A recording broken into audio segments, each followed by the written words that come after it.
Hi guys, so ito yung unang araw namin sa Buskalan at habang kami ay walang ginagawa, yung grupo namin ay nagkayayaan around 4 o'clock in the afternoon para tuklasin yung isang sinasabi nilang magandang falls.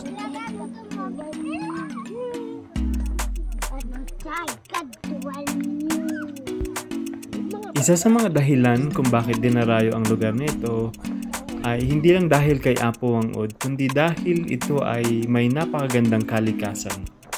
So kung mahilig ka sa adventure at nature lover ka kagaya ko, ma-appreciate mo ang lugar na to dahil sa napaka maaliwalas na tanawin, maraming puno, nagtataas ang mga bundok na parang niyayakap ng mga puting ulap at syempre yung sariwang hangin.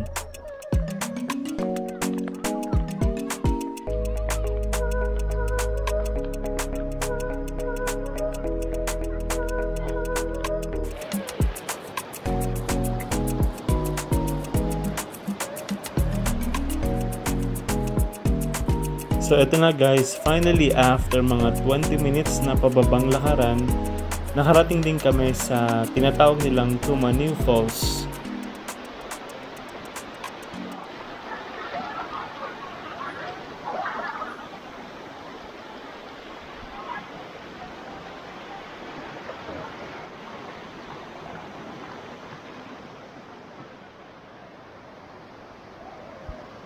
Although hindi ganun kataas yung falls, pero yung tunog ng pagdaloy ng tubig mula sa taas at yung lamig na dadampi sa mga paa ay sobrang nakaka-relax.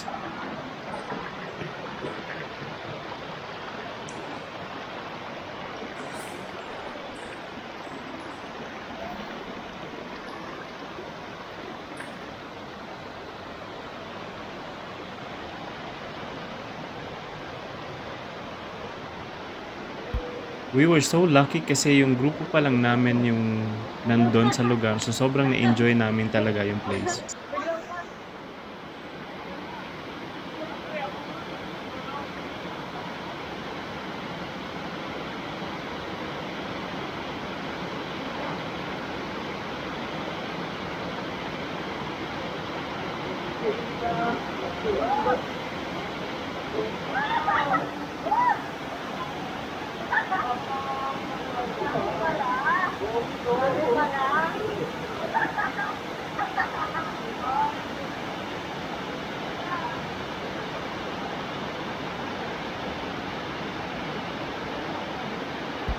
And since hindi namin alam kung kailan kami babalik sa lugar na to, so sinamantala namin ang bawat pagkakataon para kumuha ng larawan at video.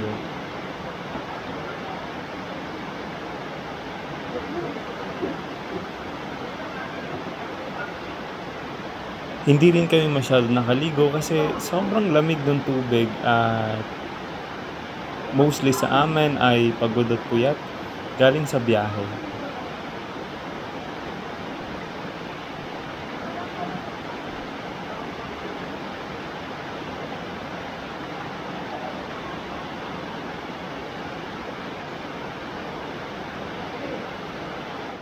Video na to.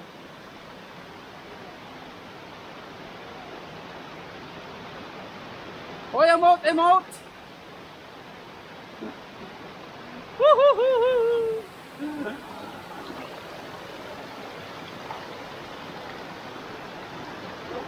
Ganda. Solid. Solid.